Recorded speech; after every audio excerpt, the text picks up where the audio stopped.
सांगा तुमचं नाव सांगा. विशाल विक्रम आलाट, राहणार आंबेसोळी, तालुका ओड, जिल्हा बीड. आपल्याकडे साम्राज्य म्हणून घोडा आहे, बैल आहे. त्याच्याबरोबर ती गौरी म्हणून झोपतोय आपण ह्याच्याबरोबर.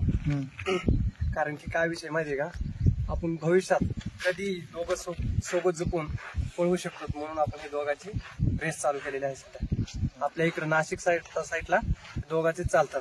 आपल्याकडे जास्त मैदान होत नाही म्हणून दोन आपण ट्राय करतो त्याची. तुम्ही आता बैलगाडीला जेव्हा झोपलाय ते दोघं चालतात का? हा चालतात, एकदम राईट चालतात. त्याच्यात नाही अजून अडचण. आपला बैल बी तेवढा ते सहकार्य करतोय गौरी सोबत पळायला. आणि घोडा कशासाठी वापरता तुम्ही? घोडा हेच की आपल्या दोन्ही सोबत असावा, कारण की दोघांचा एक जीव मिळावा. नंतर आपण शर्यतीत गेल्यावर इकडे तिकडे लॉबीटच गाडी होणार, म्हणून आपण हे दोघांचे हे घेतो.